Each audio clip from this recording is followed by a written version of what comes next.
안녕하세요. 저희는 유시동부 이랑 그리고 같이 VBS 동안 같이 했던 저희 뉴스 볼런티어 아이들이랑 같이 VBS 했던 그 찬양 저희 같이 해보겠습니다.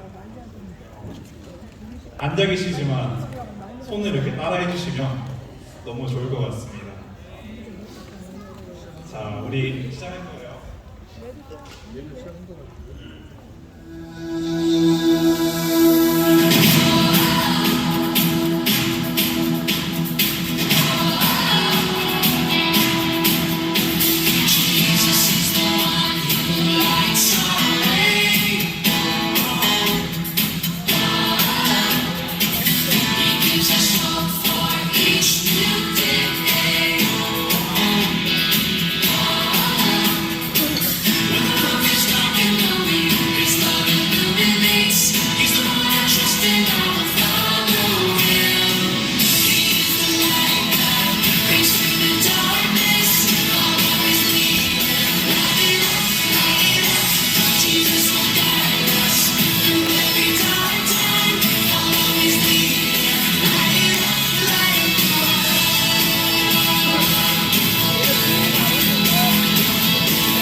안녕하세요. 반갑습니다. 또 오늘 같이 찾아오신 여러분들 환영합니다. 저희는 지금 청년부 친구들이 왔고요. 저희가 이 교회 청년부가 약 30명 조금 안 되게 있습니다. 놀라셨죠? 많이 있어서. 녹화가 안 돼. 그 중에 10명은 직장인이고요. 나머지 이제 20명은 이제 학생들입니다.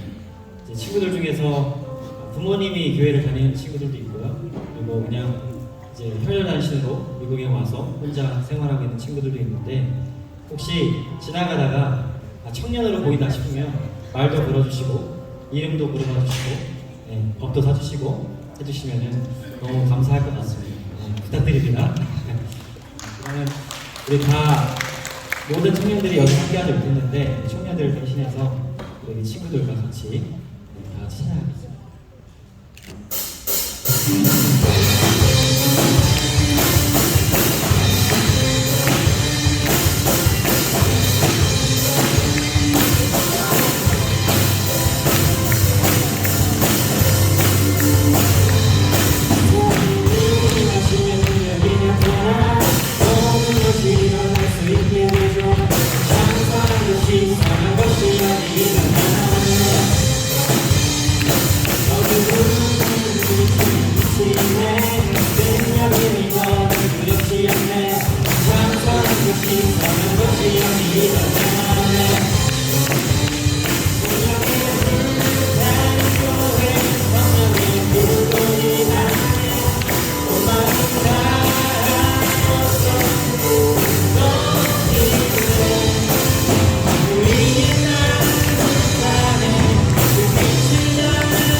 이와 영원히 함께하리라.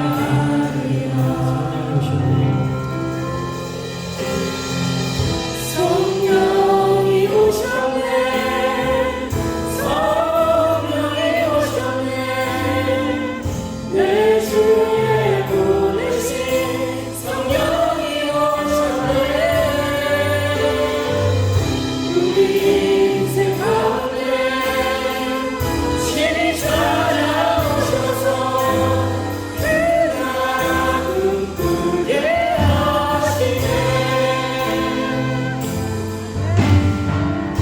없는 자가 진짜 자유함이 없는 자 피난처가 되시는 성령님 계시네. 주의 영이 계신 곳에 참 자유가 있다네. 진리의 영이신 성령이 오셨네.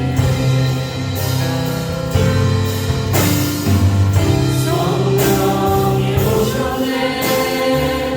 성령이 오셨네. 내 주에 보내신 성령이 오셨네. 우리 인생 가운데 친히 찾아오셔서 그 나라 꿈꾸게 하시네. 성령이 오셨네. 성령이 오셨네. 내 주에 보내신 성령이 오셨네. 우리 인생 가운데 친히 찾아오셔서 그 나라 꿈꾸게 하시네.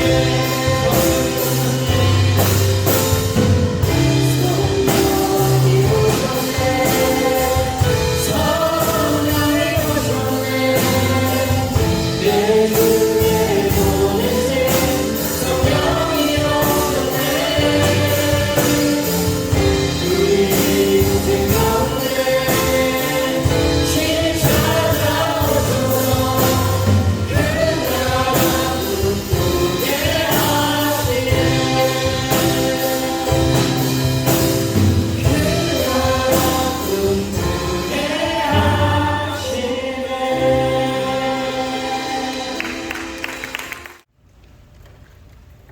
안녕하세요. 김유나입니다. 10주년 찬양제 무엇을 할 수 있을까 고민하다가 내 삶에 하나님을 나눠보고 싶다는 생각을 하게 되었고 중간에 주저할 때가 있었는데 7월 마지막 지주 설교를 통해 이런 하나님을 향한 고백과 간증이 내 삶의 영적 각성이 되었던 것을 기억하며 용기를 내었습니다. 저는 미국의 남편 주재원으로 와서 라그랜즈에 살고 있고 매주 40분을 넘게 달려 교회로 옵니다. 샬롬 운영교회엔 2년 전 8월부터 오게 되었습니다.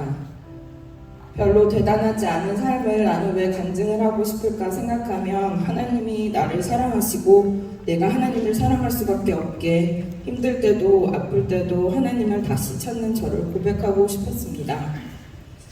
저희 믿지 않는 아빠가 대대로 예수님을 믿는 가정에서 태어난 엄마와 결혼하면서 교회를 다니게 되셨고 저는 태어날 때부터 교회를 다녔지만 초등학교 고학년 때쯤에 저희 가정은 하나님의 가치관보다 세상의 가치관이 지배하는 교육이 많았습니다.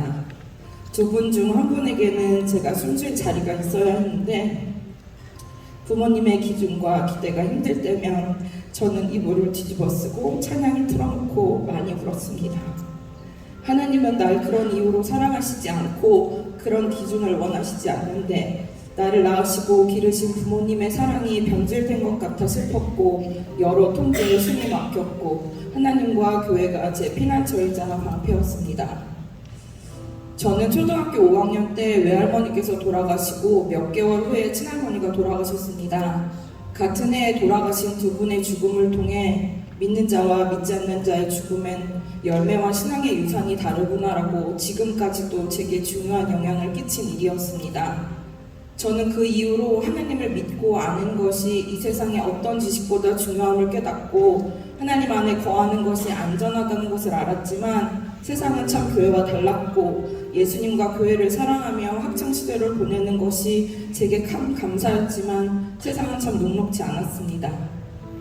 저는 사실 20살 때부터 아기를 갖고 싶었습니다. 아가를 엄청 좋아하기도 했지만 하나님의 가정을 이루고 싶었습니다.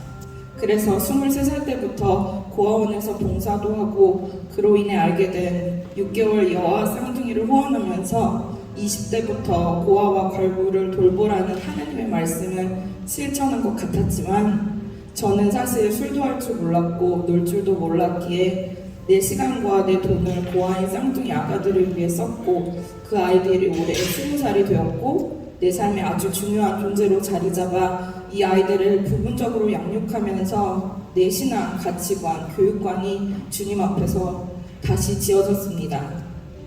내 부모는 나를 버렸으나 여호와는 나를 영접하시리이다. 시편 27편 10절. 이 아이들의 고백이 되어져야 할 것 같아 제가 먼저 고백했더니 하나님이 제 삶에 진짜 엄마 아빠가 되어주셨고 내가 가야 할 길을 하나님이 주신 생각으로 더 인도하시는 30대가 시작되었습니다. 나이 30에 교회에서 라오스와 몽골 단기 선교를 가게 되어 남편을 알고 교제하다가 지금으로부터 10년 전 결혼하게 되었습니다. 사실 저는 난임이 7년 정도로 길어질지 몰랐습니다. 나는 신앙이 좋은데 혹은 내가 하나님을 이렇게 사랑하는데 혹은 내가 고아를 후원하는데 아기를 주시지 않는 하나님을 도통히 이해할 수가 없었습니다. 하나님에 대한 분노, 상대적 빈곤, 사회성 결핍 등 여러 가지 문제로 나타나기 시작했습니다. 아기는 하나님이 주시는 선물이라는데 참으로 교만하기 짝이 없게 왜 나만 없냐며 그토록 아가들을 좋아하던 제가 생명을 미워하게 되었고 호르몬의 노예가 되는 인공수정과 시험관으로 마음이 더 갈급해지고 몸은 부어가는데도 저는 제 안에 하나님이 가득 차 있는 줄 착각하며 주중 예배까지 참으로 열심히 드렸는데 집에 돌아오는 나는 아기가 없는 1년차 신혼부부였습니다. 2019년 결혼 6년째 남편과 주일학교 유년부 봉사를 시작했습니다.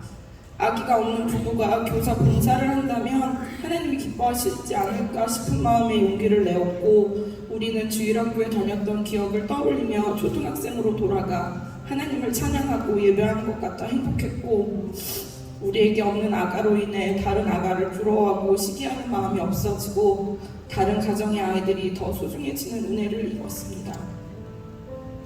코로나로 인해 예배가 막히던 2020년 저는 시험관으로 발견한 자궁 내막 암을 치료하고 세 번째 시험관을 할 수 있는 것만으로 감사했는데 4월 4일에 이식했던 배아 3개 중 2개가 성공하여 예원이 정원이를 가지게 되었습니다. 쌍둥이를 후원하는 쌍둥이 이모가 쌍둥이 엄마가 되었는데 저 너무 신기했습니다. 하나님은 예측을 뛰어넘는 분이었습니다. 그런데 쌍둥이 임신은 너무 힘들었습니다. 그토록 원했기에 하나님이 옛다 2개다 하시는 것 같아 너무 감사하기도 해서 꾹 참았습니다. 5개월도 채 되기 전에 만삭의 몸이 되었고 매일 밤 잠을 잘 수가 없어서 소파에 베개를 층층이 계단식으로 만들어 한두 시간 쪽잠을 자곤 했습니다. 그때부터 지금까지 느끼는 건 쌍둥이 육아의 조건은 1. 지독히도 원해야 가능하고 2. 하나님을 믿어야도 가능하고 3. 무조건 감사만이 살 길이라는 것입니다. 저는 11월 17일에 아가들을 낳고 아가들이 채 100일도 되지 않은 2월 17일에 자궁 내막암 재발 방지를 위해 필요한 수술을 했습니다. 간단한 복강경 수술이라고 했는데 제왕절개와 비슷했고 코로나로 인해 보호자 없이 있는 시간이 많았고 엄마 산후돌봄이 남편이 돌아가며 100일도 안 되는 아가들을 돌보았습니다.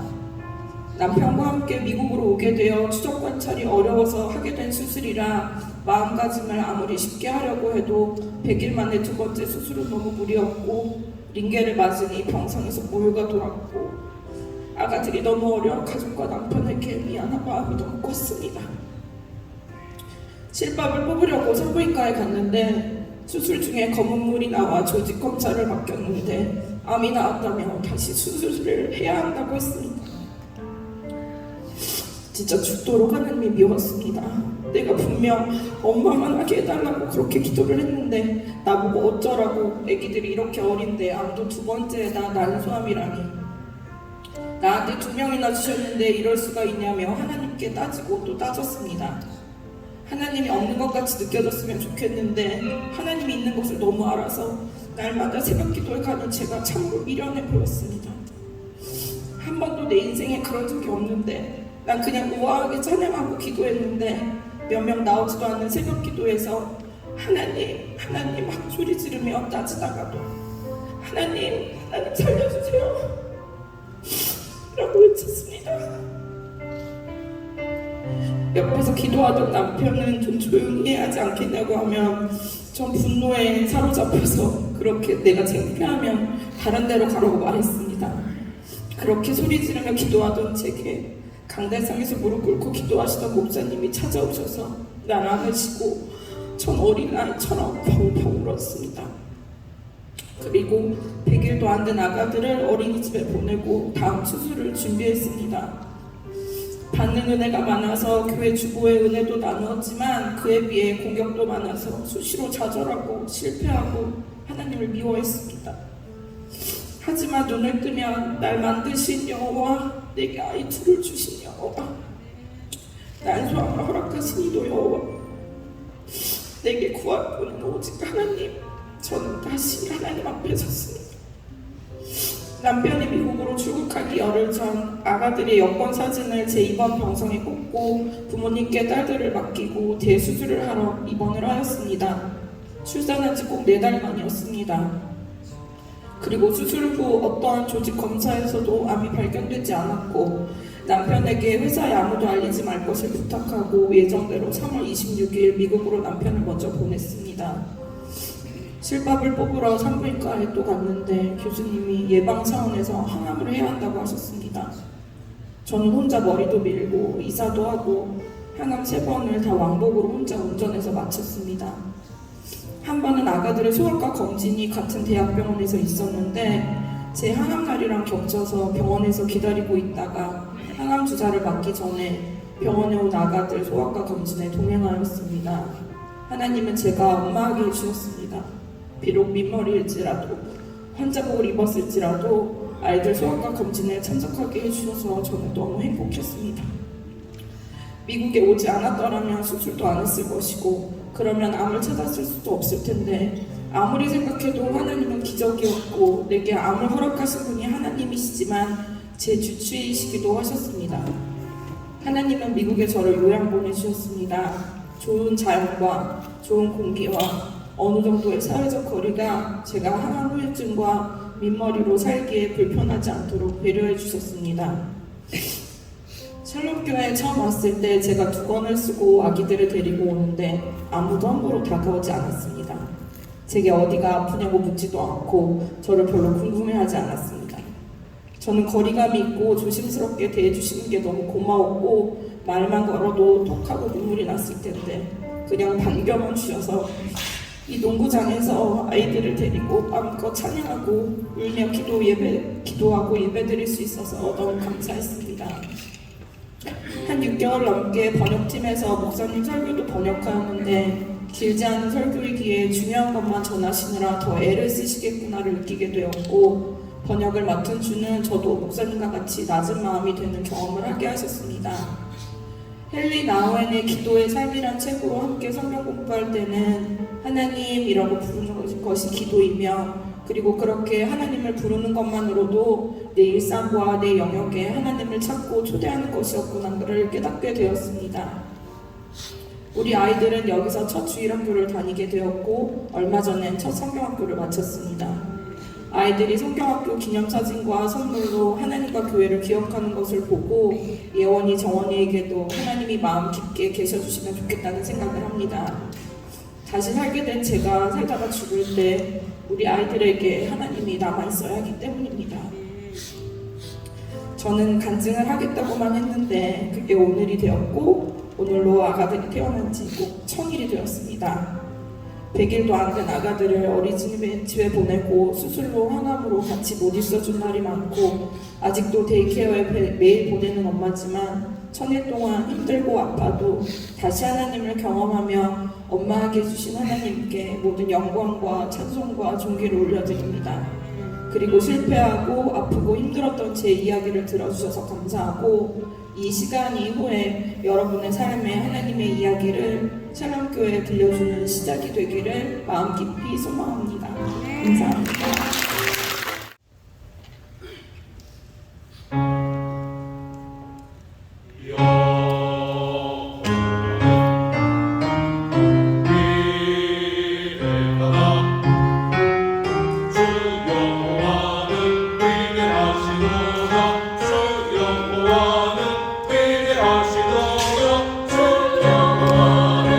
위대하시도다 소리 너와 자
본문은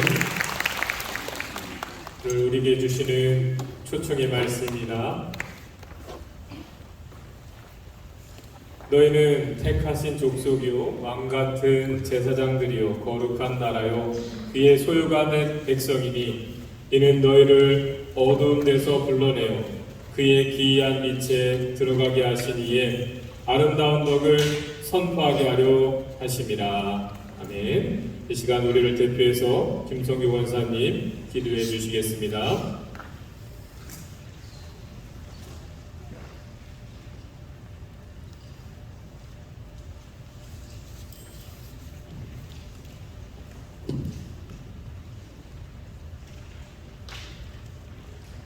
기도드리시겠습니다.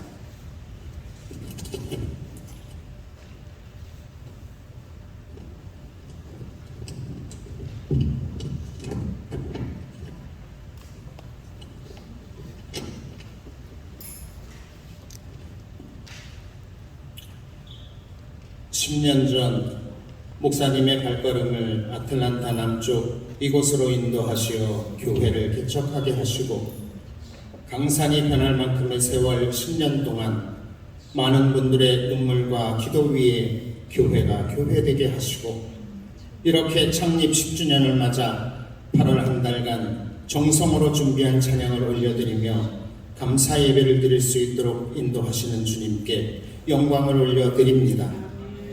지난날 교회 부흥을 위하여 눈물로 기도하며 헌신하신 분들의 그 수고를 위로하여 주시고 축복하여 주시고 그 다함없는 헌신 위에 앞으로의 20년, 30년을 주님과 함께 걸어가는 우리 샬롬 교회 되도록 인도하여 주시길 원합니다. 서로 다른 생각을 가지고 있는 사람들이 모여 하나님의 교회를 만들어 나가고자 합니다. 더러는 내 생각과 의견이 다르더라도 이해하려고 노력하고 배려하는 가운데 하나된 샬롬 교회가 되게 하시고 모두가 합심하여 하나님께서 기뻐하시는 하나님의 교회를 만들어 나가는 저희들 되도록 인도하여 주시길 원합니다. 주님, 저희들 주님 처음 만났을 때는 말씀 속에 은혜 받아 눈물로 회개하고 자복하며 불쌍한 이주인 자녀 삼아 주심에 감사했었는데 시간이 지나며 그 마음이 무뎌져 이제는 그 말씀이 그저 말씀으로만 남습니다. 세상과 적당히 타협하며 하지 말아야 할 것들은 계속해왔고 해야 할 일들은 하지 않았습니다. 때로는 듣기 싫은 소리도 들어야 하고 하기 싫은 일도 해야 하지만 듣기 좋은 소리만 들으려 했고 하고 싶은 일만 하려 했습니다. 교만해서 내 뜻대로만 살기를 원했던 저희들을 긍휼히 여기시고 용서하여 주시옵소서. 예수를 믿으면서도 여전히 한 발은 세상에 한 발은 주님께 걸쳐놓고 오직 주만이 나의 생명이라고 외치는 저희들을 불쌍히 여기사 용서하여 주시고 잘못된 것은 잘못된 것으로 깨닫고 회개하고 고치게 하시고 온전히 주님 뜻 가운데로 걸어가는 저희들 되도록 인도하여 주시길 원합니다. 어떤 분은 예수를 믿는다는 이유로 감옥에 가고 또 어떤 분은 예수 믿는다는 이유로 몰매를 맞고 있는 이 시간에 저희들은 조금이라도 더 편하게 예수 믿기를 원했고 예수 믿으면서 대접받기를 원했고 예수 믿음으로 인해 내가 손해보는 일은 원치 않았음을 고백하며 회개하오니 주님 저희들을 불쌍히 여기시고 용서하여 주시옵소서. 주께서는 누가 오리를 가자 하면 십리를 같이 가지고 겉옷을 달라 하면 속옷까지 벗어주라고 하셨는데 저희들은 예수는 믿지만 예수 믿는 것 때문에 손해를 볼 수는 없다고 합니다. 주님 저희들을 긍휼히 여겨 주시옵소서. 목사님 영육간에 흥분케 하시고 말씀 전하실 때에 성령께서 함께 하시어 은혜가 넘치는 말씀 전하게 하시고 지나온 10년이 밑거름 되어 더욱더 많은 영혼을 살리는 목사님 되도록 인도하여 주시길 원합니다. 에베네셀 찬양대와 찬양팀의 찬양 위에 주님 홀로 영광 받으시길 원하옵고 예배를 위하여 애쓰고 수고하는 손길들 위에 축복하여 주시길 원합니다. 심령이 상하여 낙심한 성도나 원치 않는 질병으로 인하여 고생하는 성도들 있다면 깨끗이 치유받고 돌아가는 시간 되도록 인도하여 주시고 저희들의 모습이 언제나 주님 보시기에 칭찬받을 만한 모습 되길 원하옵고 모든 것 감사드리며 이 모든 말씀 우리를 구원하신 예수님의 이름으로 기도드렸사옵나이다. 아멘.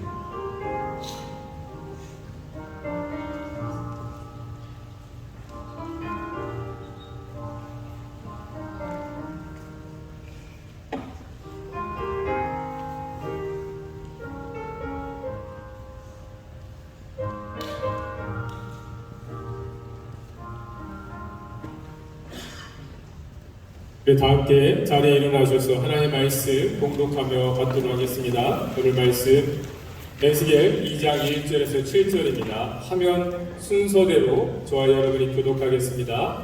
제가 먼저 봉독합니다. 그가 내게 이르시되 인자야 내 발로 일어서라 내가 네게 말하리라 하시며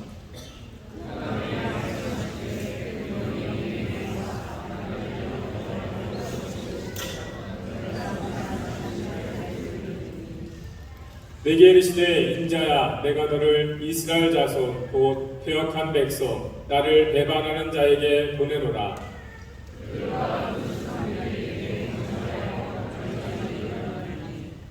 이 자손은 얼굴이 뻔뻔하고 마음이 굳은 자니라. 내가 너를 그들에게 보내노니 너는 그들에게 이르기를 주 여호와의 말씀이 이러하시다 하라.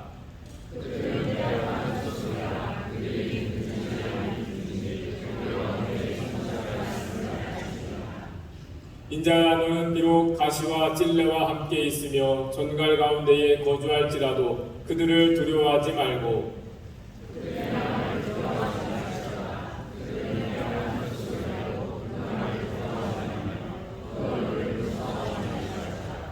함께 있습니다. 그들은 심히 패역한 자라 그들이 듣든지 아니 듣든지 너는 내 말로 고할지어다. 아멘. 자리에 앉아주시고요. 이 시간 예배를 위해서 제가 잠깐 기도하겠습니다. 좋으신 하나님, 주님 앞에 나아갈 수 있는 믿음 주시고 예배할 수 있는 믿음 주셔서 감사합니다. 주님 앞에 우리의 믿음의 고백을 담아 귀한 예물과 우리의 찬양과 모든 하나님 일들을 올려드립니다. 하나님 드려진 그대로 받아주셔서 하나님 보시기에 하나님 복되게 귀하게 쓰임받는 예물과 우리 가정과 삶의 자리가 되게 하여 주옵소서. 우리가 이 땅에 살아가는 동안에 다른 그 무엇이 아니라 믿음의 고백으로 살아가게 하시고 그것이 증거되게 도와 주옵소서. 우리로 하여금 하나님께서 오늘날 이와 같이 기회되게 하신 그 뜻을 늘 알게 하시고 주님 오실 그날까지 기회되어지는 하나님 저희들 되게 하여 주옵소서. 오늘 이 시간 말씀 가운데 역사해 주시어서 주의 성령으로 일깨워 주시어서 하나님 우리를 향하신 하나님의 뜻이 무엇인지도 알게 하여 주시옵소서. 감사드리며 우리 주 예수 그리스도의 이름으로 기도드리옵나이다. 아멘. 여러분들 찬양, 간증, 기도 이 은혜가 돼서 사실 이제 축도하고 맞춰도 이제 부족함이 없을 정도로 정말 은혜가 많이 부어졌습니다. 그렇지만 저도 준비한 것이 있기에 말씀 같이 나누도록 하겠습니다. 여러분들 에스겔 2장 1절에서 7절 말씀을 통해서 하나님의 뜻은 변함이 없으시다. 하나님의 뜻은 결코 변함이 없으시다라는 제목으로 말씀을 증거하겠습니다. 하나님은 많은 민족들 가운데에 특별히 이스라엘 자손들을 자신의 백성으로 선택하셨습니다. 그와 같이 하나님의 택함을 받는 백성이 되었다는 것은 어떤 의미였을까요? 그것은 먼저 그들이 하나님의 보호하심을 받게 되었다는 것이었습니다. 하나님께서 그들을 자신의 소유로 여기셨기에 대적들로부터 보호를 받을 수가 있었습니다. 때로 위기에 처하게 되는 때가 있더라도 이스라엘 자손들은 하나님의 구원을 받을 수 있었습니다. 그러한 하나님의 돌보심과 구원이 있었기에 이스라엘 자손들도 자신들이 하나님의 택함을 받았다는 사실에 특별한 자부심을 가지게 되었습니다. 그런데 하나님의 선택을 받은 백성이 되었다는 것은 단지 그와 같이 세상에서 평안하고 잘 되는 복을 받고 살게 된 차원이 아니었습니다. 그것은 하나님의 거룩하심을 나타내고 하나님을 영광스럽게 하는 백성으로 살아가게 되었다는 의미였습니다. 그래서 하나님께서 이스라엘 자손들을 자신의 백성으로 삼으실 때에 처음 하셨던 말씀이 다음과 같았습니다. 출애굽기 19장 5절에서 6절 말씀 다 함께 읽겠습니다. 세계가 다 내게 속하였나니 너희가 내 말을 잘 듣고 내 언약을 지키면 너희는 모든 민족 중에서 내 소유가 되겠고 너희가 내게 대하여 제사장 나라가 되며 거룩한 백성이 되리라. 너는 이 말을 이스라엘 자손에게 전할지니라. 이스라엘 백성들이 하나님의 주권적인 선택을 받았다고 해서 선민이라고 하였지만 사실 그들은 하나님과 계약을 맺은 계약 백성이었습니다. 그래서 그 계약에 따라 그 관계가 지속될 수 있었고 만일 그 계약이 지켜지지 않으면 그들은 하나님과 상관없는 자들이 되어줄 수밖에 없었습니다. 여러분, 그 계약의 핵심이 바로 오늘 지금 읽은 출애굽기 19장 5절 6절 말씀입니다. 그들이 하나님의 언약의 말씀을 따라 살아야 한다는 것이었습니다. 그 언약은 그들이 하나님을 예배하는 자가 되게 하는 것이었습니다. 그러한 가운데에 그들이 거룩한 영광스러운 제사장 나라가 되어지고 거룩한 백성이 되어질 수가 있었습니다. 여러분, 하나님의 백성이 되었다는 복이 그렇습니다. 세상 가운데에서 하나님의 영광을 드러내고 하나님을 증거하는 자들이 되어지는 것이었습니다. 그것이 하나님의 택함을 받은 자들의 삶이었고 세상에서 주어질 수 없는 복을 누리는 삶이었습니다. 그런데 어느 순간 하나님과 맺은 언약을 잊어버리고 이 땅의 영광만을 구하다 심판에 이르게 되었던 것이 우리가 보고 있는 이스라엘 백성들이었습니다. 그에 대한 말씀이 3절입니다. 함께 읽겠습니다. 내게 이르시되 인자야 내가 너를 이스라엘 자손 곧 패역한 백성 나를 배반하는 자에게 보내노라. 그들과 그 조상들이 내게 범죄하여 오늘까지 이르렀나니. 이 말씀을 받은 에스겔은 우리가 지난주까지 보았던 예레미야 선지자와 같이 예루살렘이 멸망을 맞이하고 있던 그 시대를 살았던 사람이었습니다. 예레미야가 예루살렘에서 활동을 했던 선지자였다면 에스겔은 이스라엘 백성들이 바벨론 포로로 잡혀갔던 곳에서 활동을 하게 된 선지자였습니다. 그도 그 포로 중에 속해 있었던 것입니다. 그래서 이스라엘 백성들이 하나님을 떠난 문제의 심각성을 그 누구보다도 에스겔은 알고 있었습니다.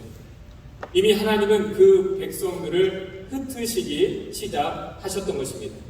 그런데 예루살렘에 남아있던 왕과 백성들은 아직도 자신들의 문제의 심각성을 알지 못하고 있었습니다. 왕은 아첨하는 관원들에 의해서 눈과 귀가 가려져 있었고 백성들은 평안하다 안전하다 말하는 거짓 선지자들의 말에 미혹되어 있었습니다. 그들은 하나님을 떠나 있었음에도 자신들은 선민으로서 결코 망할 수 없다는 잘못된 확신을 가지고 있었습니다. 그러나 하나님의 백성들이라고 해서 심판으로부터 예외가 되는 것은 아니었습니다. 예루살렘에 하나님의 성전이 있다고 해서 그 땅이 보호받는 것은 아니었습니다. 그 백성들이 그 땅에서 하나님과의 언약을 저버리고 살아가게 되었을 때에 그들은 하나님의 심판을 피할 수 없게 되었던 것입니다. 여러분, 하나님께서 자신의 권능을 나타내는 두 가지 방식이 있습니다. 하나는 언약의 말씀이 이루어지게 하시는 것을 통해서입니다. 하나님께서 이스라엘 자손들을 애굽에서 구원해 내실 때가 그러했습니다. 그 구원은 하나님께서 아브라함과 맺은 언약에 근거해서 이루신 사건이었습니다. 400여 년 전에 하나님께서 아브라함과 맺으신 언약대로 그 자손들을 구원해 내심으로 자신의 권능과 영광을 온 땅에 드러내셨습니다. 하나님께서도 자신의 권능을 드러내시는 다른 하나는 심판의 말씀이 이루어지게 하시는 것을 통해서입니다. 여러분, 하나님은 자신을 믿지 않는 나라와 민족들을 무조건 심판하시는 것이 아니었습니다. 하나님은 이방 나라들도 자신의 잃어버린 백성으로 간주하시고 그들에게 긍휼을 베풀어 주셨습니다. 그런데 그 나라들이 교만해져서 하나님을 대적하는 자리에 있게 되었을 때에 그들은 심판의 말씀을 통해서 분명하게 알게 되었습니다. 곧 하나님은 심판의 말씀을 통해서 그들이 자랑하고 의지하던 것들을 사라지게 하심으로써 자신의 권능을 나타내셨다는 것입니다. 여러분이 이러한 두 가지 방식 중에 약속된 구원을 받는 것으로 하나님의 권능을 드러내야 할 이스라엘 백성들이 오히려 심판을 받게 되는 것으로 하나님의 권능을 알게 되었다는 것입니다. 그러나 하나님께서 끝까지 그들에게 돌이킬 기회를 주시고자 하셨던 것을 알 수가 있습니다. 오늘 말씀이 다음과 같습니다. 5절 말씀 함께 보겠습니다. 그들은 패역한 족속이라 그들이 듣든지 아니 듣든지 그들 가운데에 선지자가 있음을 알지니라. 여러분, 그들 가운데에 선지자가 있음을 알지라 라는 말씀에는 두 가지 의미가 있습니다.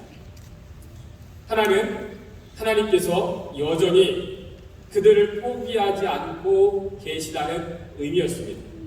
하나님께서 선지자들을 보내신다는 의미가 그렇습니다. 하나님은 그 백성들에게 다가올 심판을 경고하심으로 돌이킬 기회를 얻게 하시기 위함이었습니다. 하나님이 끊임없이 선지자들 그 백성들에게 보내셨다는 것이 그렇습니다. 어떻게 해서든지 그 백성들을 다시 돌아오게 하시려고 했던 것입니다. 그래서 여러분, 불편한 말이었지만 그 백성들은 선지자의 말을 들을 수 있어야 했습니다. 책망하는 선지자가 없고 부담스러운 말씀이 주어지지 않는다고 해서 좋은 것이 아니었습니다. 더 이상 선지자가 보내어지지 않는다는 것은 하나님의 심판을 피할 수 없게 되었다는 의미였기 때문입니다. 여러분, 오늘날 우리도 그렇습니다. 여러분, 우리가 듣기에 좋은 말만 들으려고 할 것이 아닙니다. 우리에게 경각심을 갖게 하고 우리의 영적 테마를 깨우는 여러분 그 말이 우리에게 들려져야 합니다. 여러분, 우리가 살아가는 시대는 악한 영향을 그 어느 때보다 갖고 살아가는 시대이기 때문에 그렇습니다.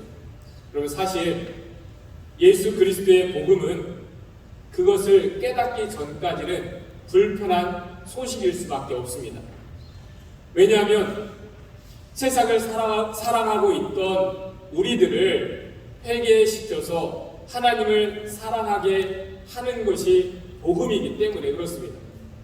여러분, 그런데 그 말씀을 들을 수 있어야 우리가 구원의 기쁨을 얻고 살아갈 수 있게 된다는 것입니다. 두 번째로, 그들 가운데 선지자가 있음을 알지니라 하신 말씀은 하나님은 여전히 말씀으로 역사하신다는 것을 알아야 한다는 의미였습니다. 그것이 하나님께서 자신의 영광과 권능을 나타내시는 변함없는 방법이었기 때문입니다. 하나님은 처음부터 끝까지 말씀으로 자신을 나타내시고 말씀으로 세상을 주관해 가시는 분이셨습니다. 하나님은 자신의 백성들을 세우실 때도 그들을 축복하시기 위해서 언약의 말씀을 주셨습니다. 그래서 하나님의 백성들을 다른 말로 언약 백성이라고 합니다. 언약 백성. 그런데 이스라엘 백성들이 그 언약의 말씀을 의미 없게 여기고 살아가게 되었습니다. 하나님의 말씀으로 되어지는 삶이 아니라 인간의 욕망으로 되어지는 세상을 주목하며 살아가게 되었기 때문입니다. 그렇다 보니 자신들은 세상에서 뒤처져 있고 다른 나라들은 크게 앞서가는 것처럼 보이게 되었습니다. 여러분, 하나님의 말씀을 붙들고 살아간다는 것은 그것이 더 이상 이 세상에 맞지 않다고 그들은 여기게 되었던 것입니다. 그러나 이 세상은 사람이 이루어가는 것이 아니라 하나님께서 말씀하신 대로 이루어지고 있다는 사실이었습니다. 하나님은 선지자들을 통해서 말씀하신 대로 심판을 이루어 가셨고 또 약속하신 대로 구원을 이루어 가셨던 것입니다. 그래서 하나님은 선지자를 세우셔서 듣든지 아니 듣든지 말씀을 전하게 하셨던 것입니다. 6절 말씀 함께 보겠습니다. 인자야, 너는 비록 가시와 찔레와 함께 있으며 전갈 가운데에 거주할지라도 그들을 두려워하지 말고 그들의 말을 두려워하지 말지어다. 그들은 패역한 족속이라도 그 말을 두려워하지 말며 그 얼굴을 무서워하지 말지어다. 여러분, 말씀을 들으려고 하지 않는 사람들에게 하나님의 말씀을 전한다는 것은 결코 쉬운 일이 아닙니다. 사람들이 말씀을 듣지 않는 정도가 아니라 말씀을 전하지 못하게 하려고 핍박을 하기 때문입니다. 예레미야가 그 백성들에게 하나님 말씀을 전하다가 옥에 갇히기도 하고 죽음의 위협을 받기가 한두 번이 아니었습니다. 에스겔이 포로로 잡혀간 곳에서 그 백성들에게 너희가 하나님의 심판을 받아 포로가 되었다 라고 한다면 그 말을 듣고 좋아할 사람이 그렇게 많지 않았을 것입니다. 가시와 찔레로 찔림을 당하는 것 같은 핍박을 받고 전갈이 있는 곳에 사는 것과 같은 위협이 에스겔 선지자에게도 있었던 것입니다. 그런데 하나님은 두려워하지 말고 담대하게 말씀을 전하라 하십니다. 두려운 것은 사람이 어떻게 하는 것이 아니라 하나님께서 이루실 일이었기 때문입니다. 포로로 잡혀갔다고 해서 그것으로 끝이 아니었습니다. 하나님은 더 분명한 심판과 구원을 이루어 가심으로 자신의 권능을 나타내실 계획을 하고 계셨기 때문입니다.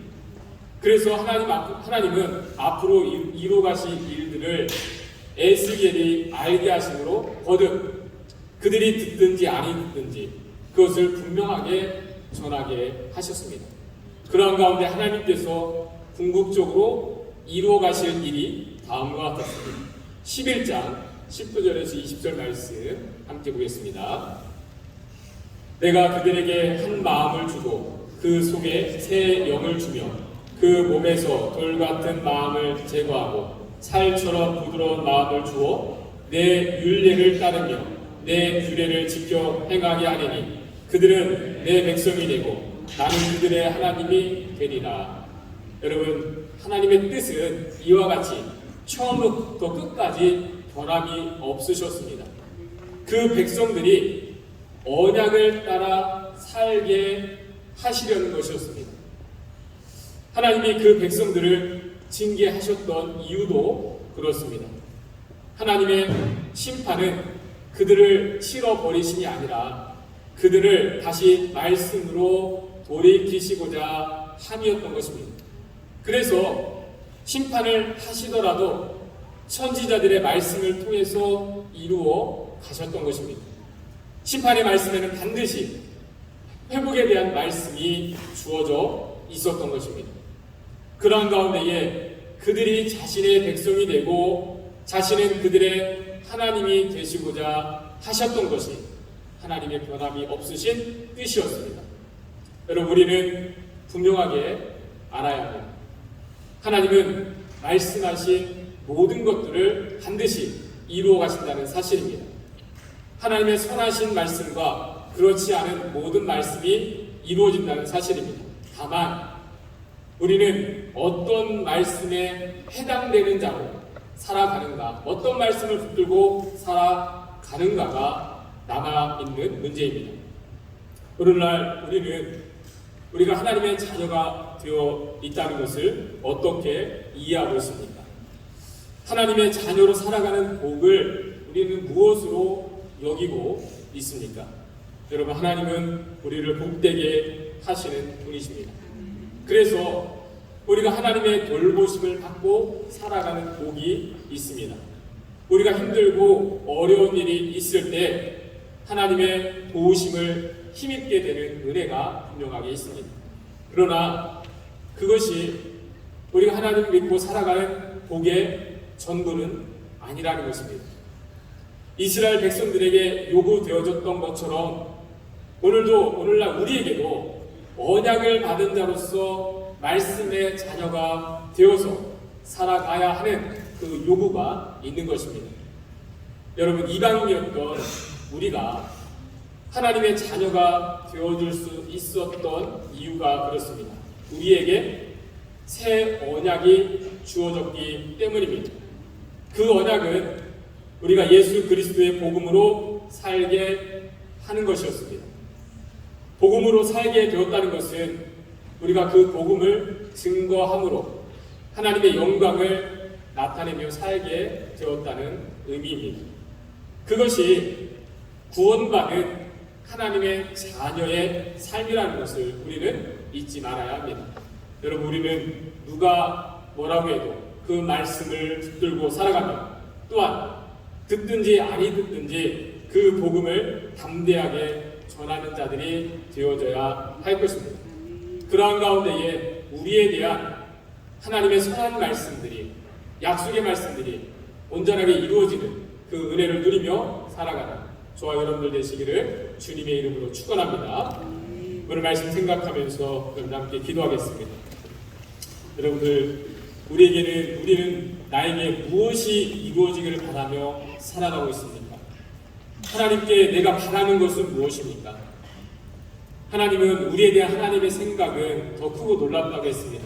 여러분, 우리가 하나님께 기도할 때 하나님, 나를 향하신 하나님의 약속의 말씀이 이루어지게 없어서 내가 생각하는 그 일 차원이 아니라 우리를 복되게 하시려는 하나님의 그 뜻을 분명하게 하시려고 주신 말씀들, 하나님 그 말씀이 나의 삶 가운데에 이루어지게 없어서 내가 하나님과 언약을 맺은 자녀로 변함없이 살아가게 없어서 오늘 말씀 생각하면서 함께 기도하겠습니다. 살아계신 아버지 하나님, 우리가 오늘날 이 시대 예레미야 선지자, 에스겔 선지자 그 시대와 크게 다르지 않습니다. 여전히 하나님을 알지 못하고 하나님을 떠나 사는 그러한 백성들이 많은 때입니다. 하나님을 믿고 살도록 부름받은 우리도 어느 순간 이 땅에 영향을 받아 살아갈 때가 있습니다. 하나님, 우리를 깨우기 위해서 주어지는 말씀이 있습니다. 하나님, 그 말씀을 우리가 불편하게 여기고 부담스럽게 여길 것이 아니라 하나님, 그 말씀에 우리가 귀를 기울일 수 있도록 도와주옵소서. 우리를 온전하게 하시고 우리를 살게 하시려고, 우리를 참으로 복되게 하시려고 주시는 말씀들 하나님, 우리가 듣게 하여 주옵소서. 그 가운데 하나님의 약속이 무엇인지 알게 하여 주옵소서. 하나님, 우리를 복되게 하시려는 하나님의 그 깊은 생각들 더 분명하게 알고 하나님 말씀에 귀를 기울이고 나아가는 저희들 되게 하여 주시옵소서. 살아계신 아버지 하나님, 우리를 향하신 하나님의 뜻은 변함이 없는데 우리의 생각은, 하나님, 우리의 믿음은 변하게 될 때가 많이 있습니다. 하나님을 향한 마음을 가지고 있다가도 어느새 세상을 향한 우리의 마음이 앞설 때가 있습니다. 아버지 하나님, 눈앞에 되어지는 것이 아니라 우리에게 보이지 않지만 분명하게 이루어지는 하나님의 말씀, 우리가 주목하고 살아갈 수 있도록 도와주시옵소서. 우리에게 주신 선한 약속들, 하나님의 언약들 우리가 기억하고 그 말씀 붙들고 살아가게 하여 주옵소서. 하나님, 그 말씀 때문에 우리가 주님의 자녀가 되어, 하나님의 자녀가 되어지고 주님의 교회가 되어줬습니다. 아버지 하나님, 그 말씀의 능력 끝까지 힘입어 살아가는 교회 성도들 되게 하여 주옵소서. 감사드리며 우리 주 예수 그리스도의 이름으로 기도드리옵나이다. 아멘. 오늘 예배 자리에 나오신 여러분들 주님의 이름으로 환영합니다. 우리 좌와 앞에 앉아 계신 분과 환영의 인사 나누시겠습니다. 잘 오셨습니다. 환영합니다. 오늘 상문에서 함께 예배 들으시는 분이 있습니다. 이미연 성도님 그리고 정윤, 정호, 정서 이 세 자녀 함께 예배 자리에 나오셨는데 박수로 환영해 주시겠습니다. 환영합니다. 박현선 성도님 그리고 김준 우리 자녀 방문해 주셨는데 김지윤, 김범준 집사님 가정 김범준 집사님의 누님이신가요? 동생이신가요? 아 저기 그 김준 집사님의 오빠의 아내 되신 네, 박수로 하는 얘기입니다.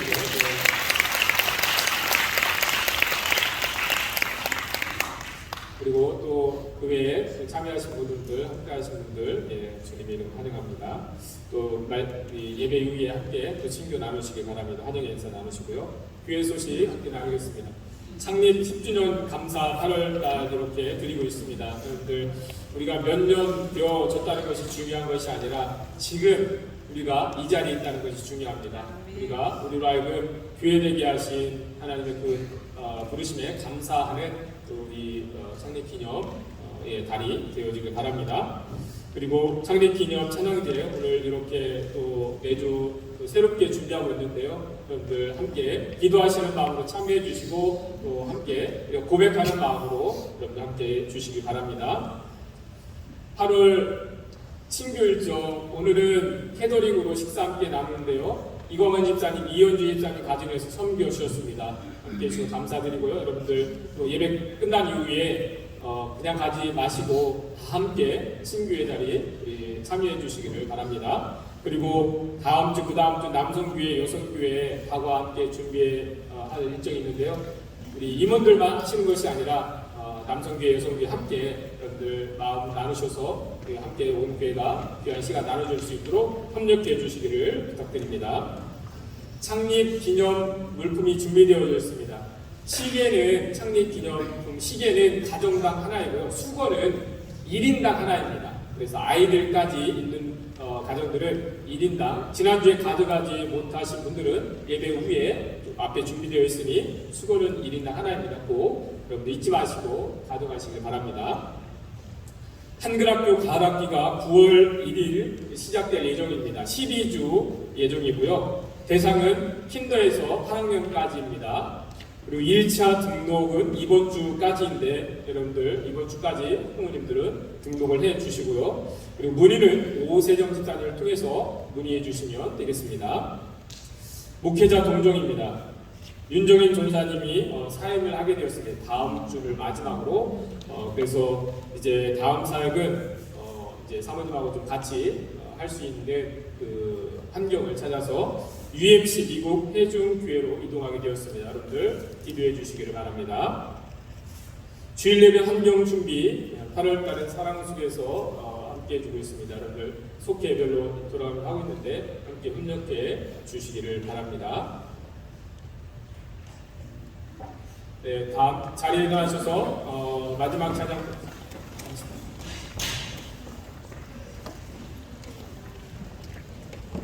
네, 잠시만 자리 앉으시고요.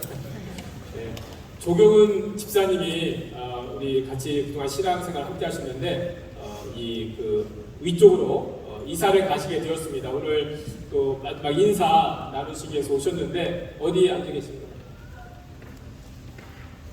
네네. 네, 우리 오셨는데 아쉽지만 그래도 우리 또 새로 가시는 자리에서 또 귀한 믿음의 자리 이루어갈 수 있도록 기도해 주시고요. 친교 이후에 꼭 함께 또 인사 나누시기 바랍니다. 우리 함께 또 인사 하셨는데 미리 일부러 또 내려오셨어요. 오늘 또 이렇게 인사 나누시려고. 네, 감사합니다. 친교회 함께 인사 나누겠습니다. 네. 우리 다 함께 자리에 일어나셔서 마지막 찬양 부르신 이후에 축도로 예배 마치겠습니다.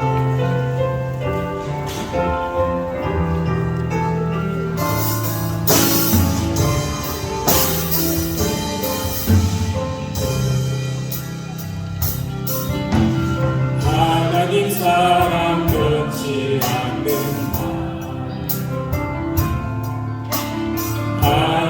사랑 변치 않는다.